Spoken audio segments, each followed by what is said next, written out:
World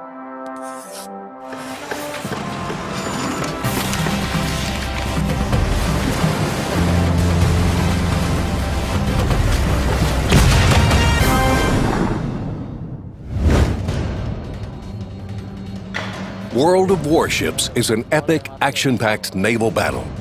This is a game about warships in their purest form.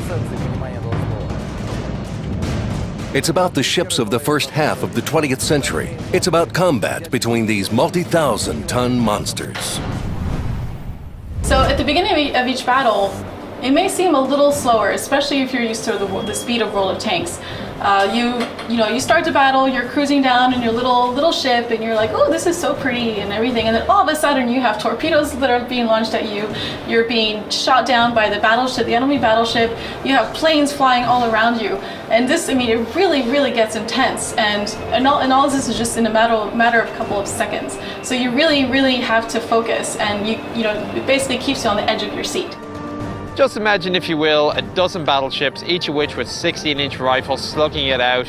Intermixed into that, the destroyers launching devastating salvos of lethal torpedoes. Then you add the third dimension, you look up and you find yourself on the receiving end of dive bombers, torpedo attack aircraft, and then up at the higher levels is even combat between the aircraft, between the fighters and other fighters and the attacking aircraft. Once you have this massive, complex battle of multi-dimensions happening at the same time, that's where you really start to see World of Warships becomes not just a case of clicking and shooting. It really does become a more strategic case of interactions and tactical thought. So there are going to be 4 classifications of ship available to us in the game. Your carriers, battleships, cruisers, and destroyers. For example, with aircraft carriers, you can attack the enemy using bomb strikes, torpedo strikes, and you also have scout planes to find the enemy, and also fighter planes that will attack the enemy planes.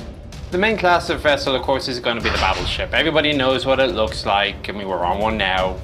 The characteristic, iconic vessel of World War II. Of course, not the most significant, but this is one everybody thinks of.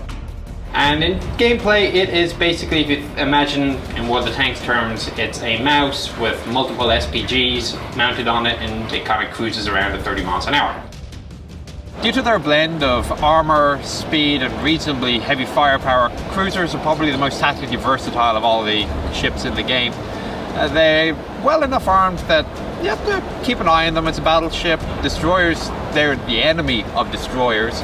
A lot of them will carry torpedo armament as well, so carriers and battleships both have to be significantly concerned. They're also fairly fast. They can apply their firepower at the most opportune time to disrupt the enemy as best as they can. Another ship type is the destroyer. Imagine a light tank that has quadruple KV-2 cannons on it. So basically what the destroyer does is it roams around really fast, it hides, and then it'll just attack you with this really awesome torpedo force. There are no submarines in the game.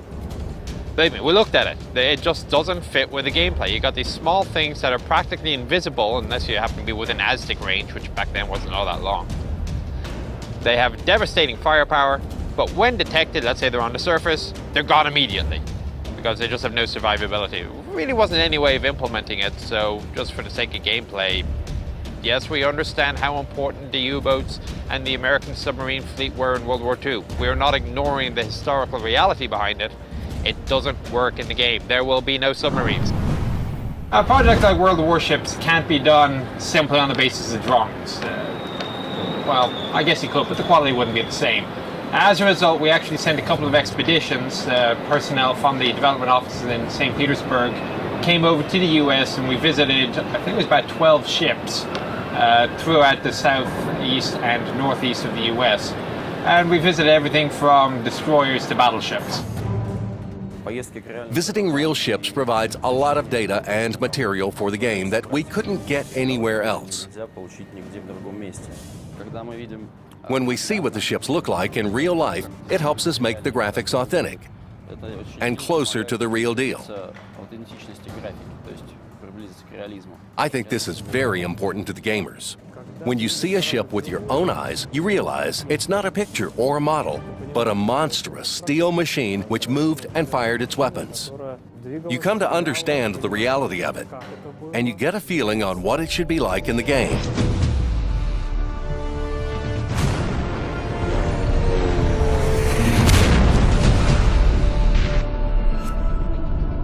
Find out more about World of Warships at the developer's blog. The most up-to-date information about this project straight from the source.